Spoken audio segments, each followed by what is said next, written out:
நம்ம அப்போஸ்தலர் 10ஆம் அதிகாரத்தை இன்னைக்கு எடுத்துக்கொள்ள போறோங்க. அப்போஸ்தலர் 10ஆம் அதிகாரம் முதல் 6 வசனங்கள் நம்ம சேர்ந்து வாசிச்சிடலாங்க. Acts chapter 10 verses from 1 to 6. அப்போஸ்தலர் 10ஆம் அதிகாரம் முதல் 6 வசனங்களை நம்ம சேர்ந்து வாசிச்சிடலாங்க. இத்தாலியா பட்டாளம் என்னப்பட்ட பட்டாளத்திலே 100க்கு அதிபதியாகிய கொர்நேலியு என்னும் பேர் கொண்ட ஒரு மனுஷன் செசரியா பட்டணத்திலே இருந்தான். அவன் தேவ பக்தி உள்ளவனும் தன் வீட்டார் அனைவரோடும் தேவனுக்கு பயந்தவனுமாயிருந்து ஜனங்களுக்கு மிகுந்த தருமங்களை செய்து எப்பொழுதும் தேவனை நோக்கி ஜெபம் பண்ணி கொண்டிருந்தான். பகலில் ஏறக்குறைய 9ஆம் மணி நேரத்திலே தேவனுடைய தூதன் தன்னிடத்தில் வரவும் கொர்நேலியுவே என்று அழைக்கவும் பிரத்யட்சமாய் தரிசனம் கண்டு அவனை உற்று பார்த்து பயந்து, ஆண்டவரே என்ன என்றான். அப்பொழுது அவன், உன் ஜெபங்களும் உன் தர்மங்களும் தேவனுக்கு நினைப்பூட்டுதலாக அவர் சந்நிதியில் வந்து எட்டி இருக்கிறது. இப்பொழுது நீ யோப்பா பட்டணத்துக்கு மனுஷரை அனுப்பி பேதுரு என்று மறுபேர் கொண்ட சீமோனை அழைப்பி அவன் தோல் பதனிடுகிறவன் ஆகிய சீமோன் என்னும் ஒருவனிடத்தில் தங்கி இருக்கிறான். அவனுடைய வீடு கடலோரத்தில் இருக்கிறது. நீ செய்ய வேண்டியதை அவன் உனக்கு சொல்லுவான் என்றான். ரொம்ப சபை சரித்திரத்தில் ஒரு டேர்னிங் பாயிண்ட் போல இருந்த ஒரு சம்பவம் இந்த சம்பவம். ஏன்னா யூதர்கள் புறஜாதிகளோடு சம்பந்தம் கலக்கவே மாட்டாங்க, அவங்களோடு பழக மாட்டாங்க. யெகோவாகிய தேவன் எங்களுக்கு மட்டும்தான், அந்த எண்ணம் தான் அவங்களுக்கு இருந்தது. ஆனால் இந்த இடத்துல அந்த இப்போ புரோட்டோடைப்னு சொல்லுவாங்க, அதை இவங்க பிரேக் பண்ணுகிறத, ஆவியானவர் இந்த இடத்துல பிரேக் பண்ணுகிறத வாசிக்கிறோம். புறஜாதிகளுக்கும் சுவிசேஷம் அறிவிக்கப்படுகிற ஒரு சம்பவத்தை வாசிக்கிறோம். ஏசுவாமி வாழ்க்கையில கூட நம்ம வாசிக்கும் போதுங்க, அந்த கானானிய ஸ்திரீ தன்னுடைய மகளுக்காக ஆண்டட்ட கெஞ்சும் போது ஆண்டவர் என்ன சொல்றாரு, பிள்ளையின் அப்பத்தை நம்ம புறஜாதிகளுக்கு நாய் குட்டிகளுக்கு என்ன செய்யக்கூடாது, நம்ம போடக்கூடாதுன்னு சொல்லுகிறேன். ஏன் அந்த வார்த்தைன்னா, இயேசுவாமி அனுப்பப்பட்டது இஸ்ரவேல் மக்களுக்காக அனுப்பப்பட்டார். ஆனால் அல்டிமேட் கோல் என்ன, எல்லாரும் ஆண்டவர் பக்கமா வரணும். ஆனால் ஃபர்ஸ்ட் தன்னுடைய ஜனங்கள் சந்திக்கப்பட்டு தன்னுடைய ஜனங்கள் மூலமா மற்றவங்க சந்திக்கப்படணும். அதுதான் ஆண்டுடைய திட்டம். அப்ப இந்த இடத்துல அந்த யூதர்கள் மட்டும்தான் என்கிற அந்த நிலைமை மாறி புறஜாதிகளுக்கு சுவிசேஷம் போகிற ஒரு அழகான சம்பவம் தான் இந்த சம்பவம். அவ்வளோ ஈஸியா யூதர்களுக்கு அதை ஏற்றுக்கொள்ள முடியாது. ஏன்னா அவர்கள் ரொம்ப சுத்தமா வாழுகிறவர்கள், எல்லா விதத்திலும் உயர்ந்தவர்கள், எல்லா விதத்திலும் கர்த்தருடைய கிருபை பெற்றவர்கள், மற்றவர்களுக்கு அவங்களோடு ஒப்பிட்டே பார்க்க முடியாத அளவு எல்லா விதத்திலும் யூதர்கள் சிறந்தவர்களாக இருந்தாங்க. மற்றவர்களோடு அவர்களால் சம்பந்தம் கலக்கவே முடியாது. ஆனால் ஆண்டவர் இந்த இடத்துல அந்த காரியத்தை பிரேக் பண்றார். இது ஏன் எனக்கு உங்களுக்கும் பொருந்தும்னாங்க, இந்த சம்பவம் நடக்கவில்லையானா இன்னைக்கு நம்ம பக்கமா சுவிசேஷன் செஞ்சிருக்காது, வந்திருக்காது. புறஜாதிகளுக்கு நம்ம எல்லாரும் புறஜாதிகள் தான், அதோடைய நேரத்தை யூதர்களை விட்டு மற்றவர்கள் எல்லாம் புறஜாதிகள் தான். இப்போ நமக்கு இந்த சுவிசேஷம் வந்திருக்காது. இந்த இடத்துல ஒரு டேர்னிங் பாயிண்ட் நடக்கிறத சபை சரித்திரத்தில் நடக்கிறத வாசிக்கிறோம். சரி, இன்னைக்கு தியானம் என்னன்னாங்க, அந்த கொர்நேலியுங்கிற அந்த பெரிய தளபதி, அவரை பத்தி பைபிள் என்ன சொல்லுது, 100க்கு அதிபதி அப்படின்னு வாசிக்கிறோம். அவர் ஒரு புறஜாதியார், செசரியா பட்டணத்துல இருக்கிறாங்க. அப்போ அவருடைய லைஃப்பை குறித்து சொல்லப்பட்ட ஒரு சில காரியங்களை நான் உங்க முன்னால வச்சுங்க. நம்ம இதில் கற்றுக்கொள்ள வேண்டிய 2 முக்கியமான பாடங்களை மட்டும் இன்னைக்கு காலையில் தியானிக்க போகிறோம். 2ஆம் வசனத்தை எடுத்துக்கொள்ளலாம் பாருங்க. அவர் யாரு, அவருடைய குணாதிசயம் என்ன சொல்லப்படுகிறது பாருங்க. அவன் தேவ பக்தி உள்ளவனும் தன் வீட்டார் அனைவரோடும் தேவனுக்கு பயந்தவனுமாயிருந்து ஜனங்களுக்கு மிகுந்த தர்மங்களை செய்து எப்பொழுதும் தேவனை நோக்கி ஜெபம் பண்ணி கொண்டு இருந்தான். இவன் புறஜாதியான ஒரு மனுஷன். ஆனால் அவரை குறித்து சொல்லப்பட்ட ஒரு சாட்சி, இதில் 4 வார்த்தை போடப்பட்டிருக்கிறது. ஒன்று, அவன் தேவ பக்தி உள்ளவன். He was a devout man. தேவ பக்தின்னு வரும்போது ஆண்டவர் மேல ஒரு அன்பு, தன்னை படைத்த கடவுள் மேல ஒரு அன்பு, ஒரு பக்தி. பக்தி என்பது அன்பை தான் குறிக்கும், மரியாதை கலந்த ஒரு பக்தி அவருக்கு நீங்க பைபிளை கொஞ்சம் வாசிச்சுட்டு வருவீங்கன்னா, இந்த தேவ பக்தி உள்ளவன்ங்கிற வார்த்தை அநேகருக்கு பயன்படுத்தப்பட்டிருக்காது. ஒரு சில நபர், நான் நோட் பண்ண எனக்கு டைம் இருக்கல, ஆனால் ஒரு சில நபர்களில் மட்டும். சின்ன எக்ஸாம்பிள் ஏசுவாமி ஞானஸ்நானம் எடுப்பதற்காக சிறு குழந்தைய கர்த்தர் சமூகத்தில் அர்ப்பணிப்பதற்காக இந்த தகப்பனும் தாயும் கொண்டு வரும்போது அங்க சிமியோன்ங்கிற வயதான ஒருவர் இருந்தார். இருந்தாருன்னு வாசிப்போம். அவர் தேவ பக்தி உள்ளவன் சொல்லி பைபிள் சொல்லப்பட்டிருக்கும். இந்த அப்போஸ்தலர்ல பவுலுக்கு சுவிசேஷம் அறிவிக்க ஆண்டவர் பயன்படுத்தின அனனியா என்கிறவரை குறித்து வாசிக்கும் போது அவன் தேவ பக்தி உள்ளவன் என்று சொல்லி போட்டிருக்கும். அப்படி ரொம்ப ஹேண்ட்ஃபுல் தான், கொஞ்சம் பேரை குறித்து தான் இந்த வார்த்தை பயன்படுத்தப்பட்டிருக்கும். அவர்கள் தேவ பக்தி உள்ள தனிப்பட்ட நபர்கள், கூட்ட மக்களை குறித்து சொல்லப்பட்டிருக்கும். தேவ பக்தி உள்ள யூதர்கள் அப்படியெல்லாம் போடப்பட்டிருக்கும். ஆனா ஒரு தனிப்பட்ட நபரை சொல்வது பைபிள்ல அவ்வளவு இருக்காது. ஆனா ஆச்சரியமா இந்த கொர்நேலியை பத்தி சொல்லப்பட்டிருக்கு, அவன் தேவ பக்தி உள்ளவன். இன்னைக்கு என்ன குறித்து அந்த சாட்சி சொல்லப்பட முடியுமா? நம்ம லைஃபை பார்க்குறவங்க, நம்ம பக்கத்து வீட்டில் இருக்கிறவங்க, இவங்க ரொம்ப பக்தி உள்ளவங்க, நம்ம பற்றி சொல்லுவாங்களா? நம்ம மற்றவங்களுக்கு குறித்து இந்த வார்த்தையை சொல்லுகிறோம், அவங்க ரொம்ப பக்திங்க. எப்படி வைப்போம், எப்படி சொல்லுவோம்? அதிகாலையில் எந்திரிக்கிறாங்க, தங்க தெய்வத்தை தேடுகிறாங்க, பக்தி காரியங்களை ரொம்ப ஈடுபடுகிறாங்க, அதுக்கு ரொம்ப முக்கியத்துவம் கொடுக்குறாங்க, அதுக்காக எதையும் தியாகம் பண்ணுகிறாங்க. அப்பேற்பட்ட மக்களை பார்த்து நம்ம பக்தி உள்ளவங்கன்னு சொல்லி சொல்லுவோம். இனி என்னை குறித்து அந்த ஜீவனுள்ள தேவன் மேல பக்தி உள்ளவங்கன்னு சொல்லி சொல்ல முடியுமா? ஒன்று. ரெண்டாவது, அடுத்த வார்த்தை அவங்களுக்கு குறித்து என்ன சொல்லப்பட்டிருக்குங்க? தன் வீட்டார் அனைவரோடும் தேவனுக்கு பயந்தவனுமாய் இருந்தாங்க. நம்ம இந்த பிரசங்கி புஸ்தகத்துல அதோடைய எண்டு வரும்போதுங்க, காரியத்தின் கடைத்தொகை என்ன அப்படின்னு சொல்லி சொல்லும்போது சாலமோன் சொல்வாரு, தேவனுக்கு பயந்து அவர் கற்பனைகளை கைக்கொள், எல்லா மனுஷர் மேல விழுந்த கடமை இதுன்னு சொல்லி வாசிக்கிறோம். இந்த கொர்நேலியை குறித்து ஆண்டவர் அழகா எழுதி வைக்கிறாரு, அவன் தேவனுக்கு பயந்தவனாய் இருந்தான். சரி, இது தனிப்பட்ட நபர்கள் தேவனுக்கு பயந்தவர்கள்னு ஓகே. ஆனா இவருடைய சாட்சி என்ன? வசனம் என்ன சொல்லுது? தன் வீட்டாரோடு அப்படின்னு சொல்லி கூட சொல்லாம வீட்டார் அனைவரோடும் தேவனுக்கு பயந்தவனாய் இருந்தான். அது ஒரு பெரிய சாட்சி. இன்னைக்கு ரொம்ப ரேர். அது ஏதோ குடும்பத்துல ஒருத்தர் 2 பேர் பக்தி உள்ளவர்களா இருப்பாங்க, ஆனா மற்றவங்க அசால்ட்டா இருப்பாங்க. ஆனா இவரை பத்தி வாசிக்கிறோம், குடும்பத்தார் அனைவரும் தேவனுக்கு பயப்படுகிறவர்களா இருந்தாங்க. எது தேவனுக்கு பயப்படுகிறது? பைபிள்ல பல அர்த்தங்கள். ஒரு அர்த்தம், தீமையை விட்டு விலகுவதே தேவனுக்கு பயப்படுகிற பயம் என்று சொல்லி வாசிக்கிறோம். அப்ப தேவனுக்கு பயப்படுகிற பயம் பைபிள் சொல்லுகிற அடையாளம் என்ன? அது தீமைன்னு இருந்துச்சுன்னா அதை எக்ஸ்பெரிமெண்ட் பண்ணி பார்க்க மாட்டாங்க, யோசிக்க மாட்டாங்க, அதை விட்டு என்ன செஞ்சிருவாங்க? அவங்க விலகிடுவாங்க. பைபிள் சொல்லுதுல பொல்லாங்காய் தோன்றுகிற எல்லாவற்றையும் விட்டு நீங்க என்ன செய்யுங்க? விலகுங்க. அப்போ இந்த சகோதரனை குறித்து சொல்லப்பட்ட சாட்சி, தன் குடும்பத்தாரோடு கூட தேவனுக்கு பயந்தவனாய் இருந்தாங்க. இரண்டாவது குணாதிசயம். மூன்றாவது, அதே வசனத்துல ஜனங்களுக்கு மிகுந்த தர்மங்களை செய்தான். தர்மங்களை செய்வது ஒரு கிறிஸ்டியன் நேச்சர். சாதாரணமாகவே ஆணுடைய பிள்ளைங்க கூட இதை உலகம் எதிர்பார்க்கும்.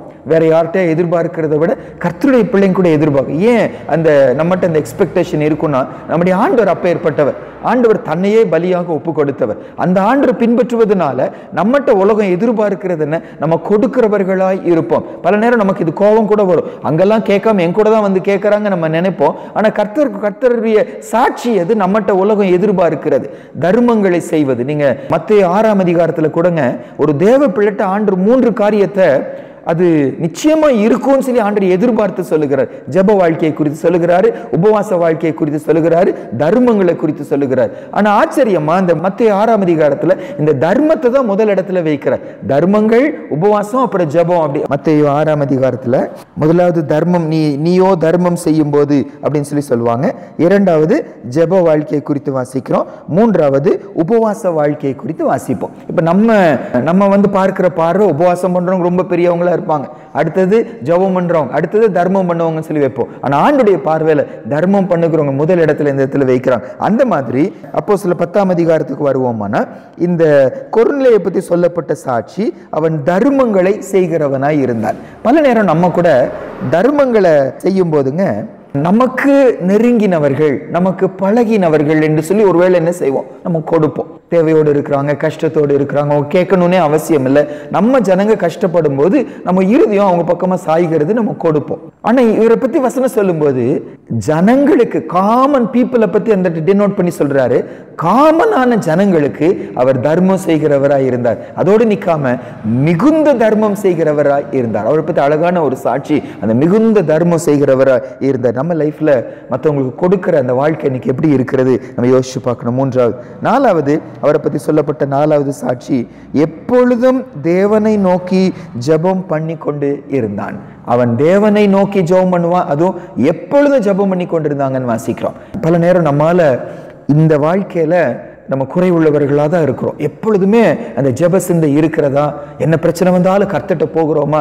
அல்லது எடுத்த உடனே டாக்டரு, நண்பர்கள், உறவினர்கள், சொந்தக்காரங்க அப்படியா சொல்லி போறோம்? நிறைய தடவை பிரச்சனை வந்துச்சுன்னா சொந்தக்காரங்களை கூப்பிடுகிறோம், டாக்டர்ஸை கூப்பிடுறோம், ஊழியர்களை கூப்பிடுறோம், யாரோ கூப்பிடுறோம். ஆனால் ரொம்ப ரேரு எடுத்த உடனே கர்த்தர் சமூகத்தில் போவது ரொம்ப ரேர். ஆனால் அப்படிதான் நம்ம இருக்கணும் ஆண்டு எதிர்பார்க்கிறேன். ஏன் சொன்னாங்க என்கிட்ட வரணும் ஏசப்பா எதிர்பார்க்கிறேன். ஒரு தேவ பிள்ளை ஃபர்ஸ்ட் அவர்கிட்ட போகணும். பாருங்க, நம்ம பிள்ளைங்களே ஏதோ சம்பவம் நடக்கிறது, யாரோ மூலமா நமக்கு கேள்விப்படும்போது நமக்கு எவ்வளவு வலிக்கும். நம்ம பிள்ளை, நம்ம பொண்ணு, பையன் நமக்கு சொல்லலையே வேதனையா இருக்கும். அவங்க சொல்லிதான், எனக்கு டீச்சர் சொல்லிதான் தெரிகிறது, அவங்க ஃப்ரெண்டு சொல்லிதான் தெரியும் நம்ம நினைக்கிறோமே. அதை தான் ஆண்டவரும் நினைப்பாரல்ல.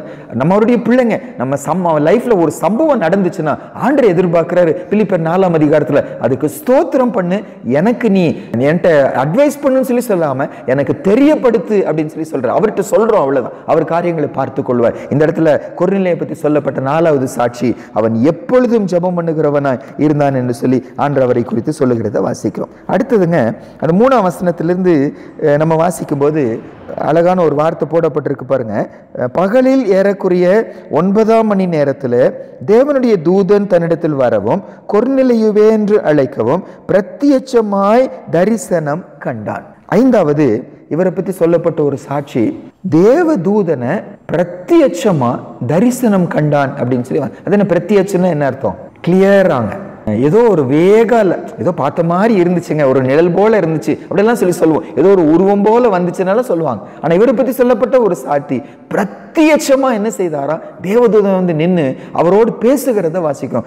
பின்னால வாசிக்கும் கட்டளை கொடுத்தார் என்று வாசிக்கிறோம். அவரை வார்ன் பண்ணினார் என்று வாசிக்கிறோம். என்ன செய்யணும்னு அவருக்கு ஆலோசனை கொடுத்தார் என்று வாசிக்கிறோம். இந்த மாதிரி ஒரு நபர் வந்து தனக்கு தரிசனம் கண்டோம், தேவதூதன் வந்தாங்க அப்படின்னு சொல்லி சொல்லும்போது அவங்க உயர்ந்த ஸ்தானத்துல நம்ம வைப்போம். பைபிள் படி அப்படி இல்லை, வசனம் தான் முக்கியமானது. ஏன்னா தரிசனத்தை சொப்பனம் பிசாசு கூட என்ன செய்ய முடியும்? கொடுத்துட முடியும். நம்ம ஏதானு குறித்து யோசிச்சுட்டே இருப்போம்னு வச்சுக்கோங்க, அதே சிந்தனை நமக்கு வந்துடும். அந்த மாதிரி இப்போ மேத்ஸ்ல ராமானுஜம் அப்படின்னு சொல்லி நம்ம இந்தியாவில் ஒருத்தர் இருந்தார், அவர் இறந்து போயிட்டாருன்னு நினைக்கிறேன்.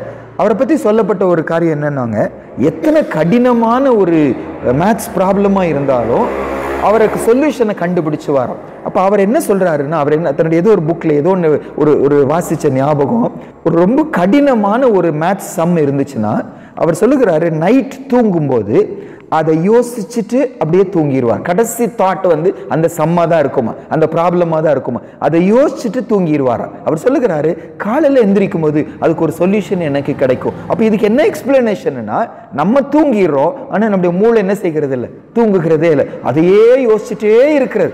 காலையில் அதுக்கு ஒரு சொல்யூஷன் கிடைத்து. நான் எத்தனையோ தடவை அனுபவிச்சிருக்கிறேன். நிறைய தடவை நைட்டு நேரம் வசனமே கிடைக்காம ரொம்ப நேரம் உட்காருவேன், வசனமே கிடைக்காம இருக்கும். அந்த அன்னைக்குரிய போர்ஷனை வாசிச்சுட்டு பேசாமல் தூங்கிடுவேன். ஆனால் காலையில் எந்திரிக்கும் போது ஃப்ரெஷ்ஷான ஒரு சிந்தனையை கர்த்தர் கொடுப்பாரு. அன்றைக்குரிய வார்த்தை படபடபடன்னு சொல்லி அன்று கொடுத்துறதை பார்க்க முடியும். அப்போ நான் என்ன சொல்ல வர்றேன்னா, நம்ம என்ன சிந்திக்கிறோமோ பல நேரம் அது என்னவா வந்துடும். அது பைபிள் சொல்லுது, தொல்லையின் திரட்சியினால் என்ன பிறக்குமா, சொப்பனம் பிறக்கும். தொல்லைன்னா என்ன அர்த்தம்? யோசிச்சுட்டே இருக்கிறோம், எதை யோசிச்சுட்டே இருக்கிறோம், பல நேரம் அது என்னவா வந்துடும், சொப்பனமாய் வந்துவிடும். ஆனா இவரை குறித்து அப்படி சொல்லப்படல, தெளிவாய் தேவதூதனை பார்த்தாரு, தேவதூதன் அவரோடு வந்து பேசினார் என்று சொல்லி அவரை பற்றி சொல்லப்பட்ட ஒரு சாட்சி. 22ஆம் வசனத்துக்கு வந்துடலாங்க.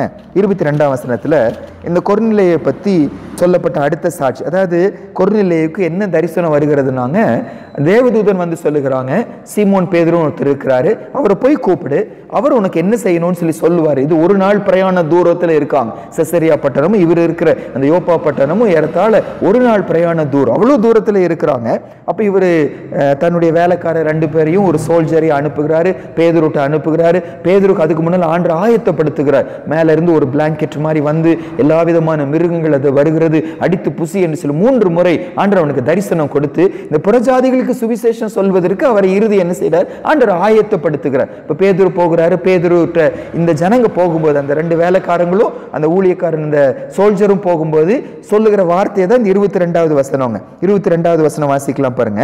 அதற்கு அவர்கள், நீதிமானும் தேவனுக்கு பயப்படுகிறவரும் யூத ஜனங்கள் எல்லாராலும் நல்லவர் என்று சாட்சி பெற்றவருமாகிய கொர்நேலியு எனும் 100க்கு அதிபதி உம்மை தம்முடைய வீட்டுக்கு அழைப்பித்து உம்மால் சொல்லப்படும் வார்த்தைகளை கேட்கும்படி பரிசுத்த தூதனாலே தேவ எத்தனமாய் கட்டளை பெற்றார் என்றார்கள். அவர்கள் வந்து சொல்லுகிறாங்க நடந்த சம்பவத்தை, அந்த வேலைக்காரரும் சோல்ஜரும் வந்து கொர்நேலியிட்ட சொல்லுகிறாங்க. ஆனா இதுல அவர்கள் கொரிந்தியரை பத்தி இன்னும் ரெண்டு எக்ஸ்ட்ரா காரியத்தை சொல்றாங்க பாருங்க.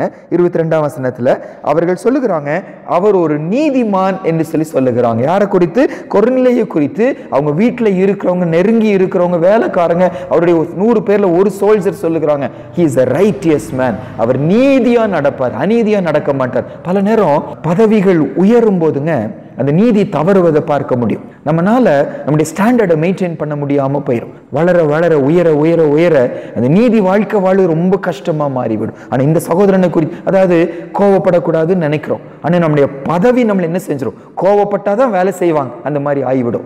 நிறைய தடவை நான் பொய்யே சொல்லக்கூடாதுன்னு நினைப்போம், ஆனா நம்முடைய பொசிஷன் என்ன செஞ்சிடும்? பொய் சொல்ல வைக்கிற மாதிரி மாறிவிடும். அதனாலதான் இந்த இடத்துல அது அவ்வளவு முக்கியமானது. அவ்வளவு பெரிய பதவியில இருக்கிறாரு, கூட இருக்கிறவங்க சாட்சி சொல்லுகிறாங்க, அவர் அநீதி செய்யவே மாட்டாரு, அவர் அநியாயமா நடக்க மாட்டார், அவர் நீதிமானா இருந்தார் என்று சொல்லி அவரை குறித்து 6வது சாட்சி சொல்லப்படுகிறது. 7வது அதே வசனத்திலங்க, யூத ஜனங்கள் எல்லாராலும் நல்லவர் என்று சாட்சி பெற்றவர். நான் ஆரம்பத்திலே சொன்னேன், யூதர்கள் புறஜாதிகளோடு பழக மாட்டாங்க. தன்னுடைய ஜனம், தன்னுடைய புறஜாதி மக்கள், ரோமர்கள் அவரை குறித்து நல்லவர் என்று சாட்சி சொன்னா பரவாயில்ல. ஆனா யூதர்கள் இவரை குறித்து என்ன சாட்சி சொல்லுவாங்களாம்? இவர் நல்லவர் என்று சொல்லி சாட்சி சொல்லுவாங்க. யூதர்கள் நல்லவர்கள் என்று பெயர் பெற்றவர்கள், அவருடைய தேவன் நல்லவர். ஆனா அந்த நல்லவர்களாய் இருந்த யூதர்கள் இவரை குறித்து சாட்சி சொல்லுகிறாங்க, கொர்நேலியு ரொம்ப நல்லவர் என்று சொல்லி சொல்லுவாங்க. அது 1-2 பேர் மட்டும் இல்ல, பைபிள் என்ன சொல்லுது அந்த இடத்துல? ஜனங்கள் எல்லாராலும், யூத ஜனங்கள் எல்லாராலும் நல்லவர் என்று சாட்சி பெற்று. இது ரொம்ப கஷ்டம் நமக்கு. ஒரு சிலர் நம்மளை குறித்து நல்லவங்கன்னு சொல்லி சொல்லுவாங்க, ஆனா பலர் நம்மளை கெட்டவங்க தான் சொல்லுவாங்க. ஆனா கொர்நேலியை பற்றி சொல்லப்பட்ட சாட்சி, எல்லாரும் Cornelius is a very good man, அவர் நல்ல மனிதர் என்று அவரை குறித்து என்ன செய்தாங்களா? சாட்சி சொன்னாங்க. அது மட்டும் இல்லைங்க, 24வது வசனம். இப்ப பேதுரு அவங்களோடு அவங்க சொன்ன உடனே, ஏன்னா ஆண்டவர் முதல்ல நீ கேள்வி கேட்காம போன்னு சொல்லி பேதுருட்ட சொல்லிட்டாரு. அதனால பேதுரு இவர்களோடு கூட பிரயாணமாய் வருகிறார். இப்போ கொர்நேலியு வீட்டுக்குள்ள வரும்போது ஒரு வார்த்தை போடப்பட்டிருக்கு. 24வது வசனம் பாருங்க. மறுநாளிலே செசரியா பட்டணத்தில் பிரவேசித்தார்கள்.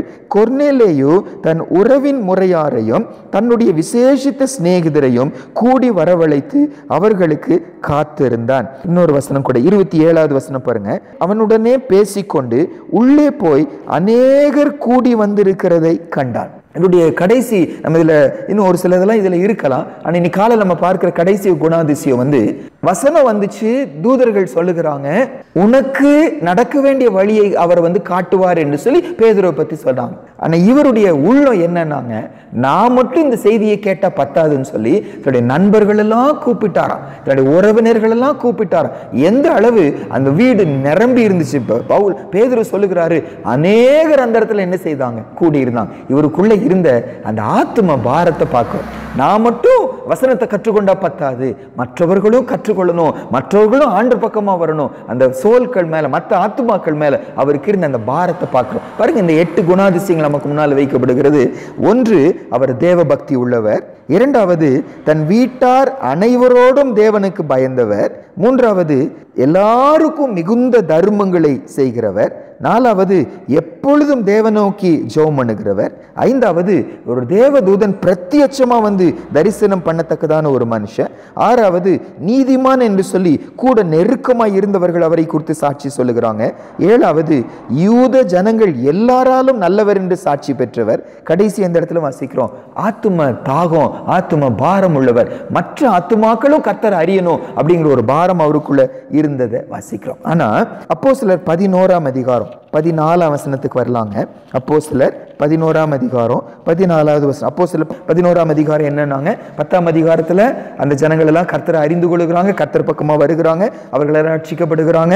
இந்த செய்தி மற்ற யூத விசுவாசிகளுக்கு போன போது அவர்கள் பேதுருவை எதிர்த்து வருகிறாங்க. நீ எப்படி புறஜாதிகளோடு சம்பந்தம் கலக்கலாம்னு சொல்லி சொன்ன போது நடந்த சம்பவத்தை எப்படி நடந்துச்சோ அப்படியே பேதுரு கூடி இருக்கிற அந்த சபையாருக்கு விவரித்து சொல்லுகிறார். அப்ப அதுல அவர் சொல்லுகிற ஒரு வார்த்தைங்க இது. 14வது வசனம் வாசிக்கலாமாங்க. நீயும் உன் வீட்டார் அனைவரும் ரட்சிக்கப்படுவதற்கு ஏதுவான வார்த்தைகளை அவன் உனக்கு சொல்லுவான் என்று அந்த தூதன் தனக்கு சொன்னதாகவும் எங்களுக்கு அறிவித்தான். அதே மாதிரி இன்னொரு வசனம் 18வது வசனம் கூட பாருங்க. 18வது வசனம், இவைகளை அவர்கள் கேட்ட பொழுது அமர்ந்திருந்து, அப்படியானால் ஜீவனுக்கு ஏதுவான மனம் திரும்புதலை தேவன் புறஜாதியாருக்கும் அருளி செய்தார் என்று சொல்லி தேவனை மகிமைப்படுத்தினார்கள். பாருங்க, இது நம்ம யோசிக்க வேண்டிய ஒரு வார்த்தைங்க. இத்தனை குணாதிசயங்கள் இருந்தாலும் இந்த வசனம் என்ன சொல்லுது? பேதுரு வந்து அவரோடு என்னத்தை குறித்து பேசுவாரா? 14ஆம் வசனத்துல, நீயும் உன் வீட்டார் அனைவரும் ரட்சிக்கப்படுவதற்கு ஏதுவான வார்த்தைகள், ரட்சிக்கப்படுவதற்கு ஏதுவான வார்த்தைகளை பேதுரு கூப்பிட்டு நீ கேளு அப்படின்னு சொல்வானா? அவருக்குள்ள என்ன இல்லை? ரட்சிப்பு இல்லை. அப்ப நமக்கு ஒரு பெரிய ஆச்சரியமா இருக்கிறது, ரட்சிக்கப்படாத ஒரு மனிதன் இந்த 8 ஒப்பற்ற குணாதிசயங்களை வைத்துக் கொண்டு இருக்கிறாரு. அதே மாதிரி இந்த 18ஆம் வசனத்துல, ஜீவனுக்கு ஏதுவான மனம் திரும்புதலை தேவன் புறஜாதியாருக்கு அருளி செய்தார். அந்த சம்பவம் நடக்கும்போது, பவுல் போய் வசனம் சொல்லும் போது, ஆவியானவர் கிரியை செய்யும் போது, அவங்க மனமெல்லாம் ஜீவனுக்கு ஏதுவான மனம் திரும்புதலை பெற்றுக்கொண்டதா. அப்பனா அதுக்கு முன்னால அந்த ஜீவனுக்கு ஏதுவான மனம் திரும்புதல் அவங்க என்ன செய்யல? அவங்களுக்கு இருக்கல. அப்ப மனம் திரும்பாத ஒருவர், ரட்சிக்கப்படாத ஒருவர் இந்த 8 ஒப்பற்ற குணாதிசயங்களை வைத்துக் கொண்டு இருக்கும்போது 2 சிந்தனை இன்னைக்கு காலையில, ரட்சிக்கப்பட்டவன் என்று சொல்லக்கூடிய நான், ரட்சிக்கப்பட்டவர்கள் என்று சொல்லக்கூடிய நம்ம, ரட்சிக்கப்பட்ட சபை நம்முடைய சபைன்னு சொல்லி சொல்லுகிற நம்ம எவ்வளவு அதிகமாய் அப்படி இருக்கணுமே. ரட்சிக்கப்படாத ஒருவர் தேவ பக்தி உள்ளவராய் இருக்க முடியுமா? ரட்சிக்கப்படாத ஒருவர் குடும்பத்தார் அனைவரோடு தேவனுக்கு பயப்படுகிறவரா இருக்க முடியுமா? தர்மங்களை செய்கிறவரா, ஜெபிக்கிறவரா, கர்த்தரை காண்கிறவரா, அவருடைய சத்தத்தை கேட்கிறவரா, நீதிமானா, எல்லாராலும் நற்சாட்சி பெற்றவரா, ஆத்ம பாரத்தோடு இருக்க முடியுமா? நான் நீங்கள் எவ்வளவு அதிகமா இருக்கணுமே. வசனம் சொல்லுது, புறஜாதிகள் மூலமா நம்மை ஆண்டவர் வெட்கப்படுத்துகிறார் என்று வசனம் சொல்லுது. அவங்க வாழ்க்கையை காட்டுகிறார், எவ்வளவு பரிசுத்தமா வாழுகிறாங்க, எவ்வளவு கேர்ஃபுல்லா வாழுகிறாங்க, எவ்வளவு ஜாக்கிரதையா வாழுகிறாங்க. ரட்சிக்கப்பட்டேன்னு சொல்லக்கூடிய என்கிட்ட இது இல்லையே. அதான் இயேசுப்பா சொல்றாரு, புறஜாதிகளுக்குள்ள உங்கள் மூலமா என்னுடைய நாமம் தூஷிக்கப்படுகிறதுன்னு சொல்லுகிறார். ஆண்டவரே, கொர்நேலியுக்குள்ள அப்பேற்பட்ட ஒப்பற்ற குணாதிசயம் இருக்குமானா எங்களுக்குள்ள இந்த மாற்றத்தை நீங்க தாங்க இயேசுப்பா. இன்னொன்னாவது சிந்தை என்னன்னாங்க, இந்த 8 குணாதிசயங்கள் ஒருவருக்குள்ள நம்ம பார்ப்போம்னா கண்டிப்பா அவங்களை ரட்சிக்கப்பட்டவர்கள் என்று சொல்லி தான் நம்ம நினைப்போம். தரிசனம் கண்டான்னு சொல்லுகிறாங்க, எல்லாராலும் நற்சாட்சி பெற்று இருக்கிறாங்க, ஜெபம் பண்ணிக்கொண்டே இருக்கிறாங்க, தர்மங்களை செய்கிறவர்களா இருக்கிறாங்க, நீதிமான் என்று சாட்சிப்படுகிறாங்க, கடவுளுக்கு பயப்படுகிற பயம் அவங்களுக்குள்ள இருக்குது. அப்படி ஒருத்தரை பார்த்துட்டா ரட்சிக்கப்பட்டவர்கள் என்று நினைப்போம். ஆனா வேதனை என்ன? இத்தனை குணாதிசயங்கள் இருந்தாலும் அவங்க ரட்சிக்கப்பட்டிருக்க வேண்டிய அவசியம் இல்லை. ரட்சிக்கப்படாம கூட ஒரு மனிதன் இப்படி இருந்துட முடியும். அப்ப இந்த குணாதிசயங்களை வச்சுட்டு நான் ரட்சிக்கப்பட்டவன் ஒருத்தர் நம்ம என்ன செஞ்சு எடை போட்டுற முடியாது.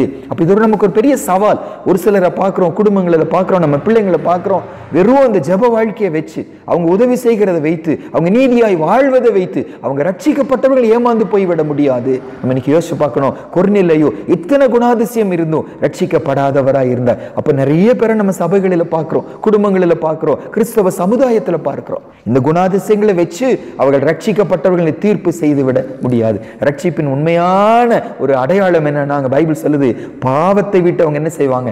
விலகி இருப்பாங்க. ரட்சிக்கப்பட்டவர்கள் கர்த்தருடைய வசனத்தின் மேல ஒரு தாகம் உள்ளவர்களா இருப்பாங்க. ரட்சிக்கப்பட்டவர்கள் மேலானவைகளை தேடுகிறவர்களா இருப்பாங்க. இன்னைக்கு எனக்கு உங்களுக்கும் அன்று நீங்க விரும்புகிற உண்மையான ரட்சிப்பை எங்களுக்குள்ள இன்னைக்கு தாங்க இயேசுப்பா. ரட்சிக்கப்படாத ஒருத்தருக்குள்ள இவ்வளோ ஆச்சரியமான குணாதிசயங்கள் இருக்குமானா எங்களுக்குள்ளேயும் நீங்க உண்டாக்குங்க இயேசுப்பா. நம்ம சேர்ந்து ஜெபித்து முடிக்கலாம், கர்த்தருடைய வார்த்தைக்கு நம்ம அர்ப்பணிக்கலாம். மகா பரிசுத்தம் உள்ள எங்க நல்ல பரம தகப்பனே, ஆண்டவரே, இந்த காலவேளைக்காக நாங்கள் நன்றி செலுத்துகிறோம். எங்களோடு நீங்க இன்னைக்கு காலையில் பேசுகிற இந்த ஆச்சரியமான வசனங்களுக்காக நன்றி அப்பா. தேவரே, ரட்சிக்கப்படாத ஒரு மனிதனுக்குள்ளாக இவ்வளவு ஒப்பற்ற ஆவிக்குரிய குணாதிசயங்களை நாங்கள் பார்க்கிறோம் ஐசப்பா. அதை பார்க்கும்போது நாங்கள் வெட்கப்படுகிறோம். ரட்சிக்கப்பட்டிருக்கிறோம்னு சொல்லுகிறோம். ஆண்டவரே, நாங்கள் ரட்சிப்பை குறித்து முக்கியப்படுத்துகிறோம் என்று சொல்லுகிறோம். எங்கள் சபை ரட்சிக்கப்பட்ட சபைன்னு சொல்லுகிறோம். எங்கள் பிள்ளைங்க ரட்சிப்பு தான் எங்களுக்கு முக்கியம்னெல்லாம் நாங்கள் பேசுகிறோம். ஆனால் இந்த மாதிரி எங்கள் குணாதிசயங்கள் இல்லை ஆண்டவரே. குறை உள்ளவர்களாக இருக்கிறோம் சுவாமி. கிருபையாய் மன்னிங்க. நாங்கள் இப்படி இருக்கிறதுனால தான் நிறைய புறஜாதிகள் உங்களுக்குள்ள வரமாட்டேங்கிறாங்க சுவாமி. அவங்களே நீதி உள்ளவர்களாக இருக்கிறாங்க, அவங்களே உண்மை உள்ளவர்களாக இருக்கிறாங்க. எங்களை விட அவங்க நீதி அதிகமாக இருக்கிறதப்பா. கிருபையாய் எங்களை மன்னிங்க. இப்படி நாங்கள் வாழ்ந்து இப்படி நாமத்துக்கு தூஷணத்தை கொண்ட காரியங்கள் எல்லாம் மன்னிங்க இயேசுப்பா. தேவரீ, புறஜாதிகள் நடுவில் எங்களை வச்சிருக்கிறீங்க. எங்க வெளிச்சம் பிரகாசிக்கிறோன்னு எதிர்பார்க்கிறீங்க சுவாமி. அவர்களை விட அந்த அன்றைய பரிசேயரை, வேத பாரகரை விட உங்கள் நீதி அதிகமா இருக்கணும் நீங்க எதிர்பார்க்கிறீங்க. நாங்க எங்க நீதியை நம்பி வாழாம உங்க நீதியை நம்பி வாழ ஆண்டவரே எங்களுக்கு கிருபை கொடுங்க சுவாமி. சுய நீதியை நம்பி வாழ்ந்த கொர்நேலியு இவ்வளவு ஒப்பற்ற மனிதனா வாழ முடியுமானா? தேவ நீதியை நம்பி வாழுகிற நாங்கள் இன்னும் அதிகமா இருக்க முடியும்னு சொல்லி நம்பி இன்னைக்கு காலையில அப்பா எங்களுடைய வெளிப்பிரகாரமான பிராக்டிக்கலான ஒரு வாழ்க்கை அது கர்த்தருக்கு பிரியமுள்ளதா மாற நீ காலையில் அர்ப்பணிக்கிறோம். அதே போல இன்னொரு பக்கம் இந்த மாதிரி குணாதிசயங்கள் இருந்தாலும் ஆண்டவரே அவங்க ரட்சிக்கப்பட்டிருக்கிறாங்க இருக்கிறாங்கிறது உறுதி இல்லைன்னு எங்களுக்கு எங்க கூட எச்சரிக்கிறீங்க இயேசப்பா. நிறைய தடவை வெளிப்பிரகாரமான காரியங்களை வச்சு உள்ள மாறி இருக்கிறாங்கன்னு சொல்லி நாங்க நம்பி விடுகிறோம், அல்லது நாங்களே எங்களை ஏமாற்றி கொள்ளுகிறோம் சுவாமி. வெளிப்பிரகாரமான மாற்றங்களை வச்சு நாங்க உள்ள மாறி இருக்கிறோம்னு எதிர்பார்க்கிறீங்க. நீரோ உள்ள பார்க்கிறீங்க, வெளியே பார்த்து ஏமாந்து போகிறவர் அல்ல சுவாமி. வேதத்துல வாசிக்கிறோம், அநேகர் உங்களை விசுவாசிச்சாங்க, ஆனா நீங்களோ அவர்களை நம்பி இணங்கவில்லை. காரணம், உள்ளத்தில் இருக்கிறதை நீர் அறிந்திருக்கிறவராய் இருந்தீங்க சுவாமி. இன்னைக்கு காலையில் எங்களை ஆராய்ந்து பாருங்கப்பா. நீங்க விரும்புகிற ரட்சிப்பு, நீங்க விரும்புகிற மாற்றம் எங்க உள்ளத்துல காணப்படும்படி நாங்கள் ஒப்பு கொடுக்கிறோம். ஏமாந்து போக விடாதீங்க, வஞ்சிக்கப்பட்டு போக விடாதீங்க தேவரே. நீர் விரும்புகிற உண்மையான ஒரு மாற்றம், உண்மையான ஒரு பரிசுத்த வாழ்க்கை, உண்மையான வேத வசனத்தின் மேல ஒரு தாகம், உண்மையான பரலோகத்தை நாடுகிற மேலானவைகளை நாடுகிற அனுபவம் எங்களுக்குள்ள நீங்க உண்டாக்கும்படி இன்னைக்கு காலையில ஒப்பு கொடுக்கிறோம். நாங்களும் எங்க சபை மக்களும் தேவஜன எல்லாருமே நீங்க இந்த வார்த்தையின்படி வாழ எங்களுக்கு கிருபை செய்யுங்க. துதிகன மகிமை உமக்கு செலுத்துகிறோம். இயேசுவின் மூலம் ஜெபிக்கிறோம் நல்ல பிதாவே, ஆமென்.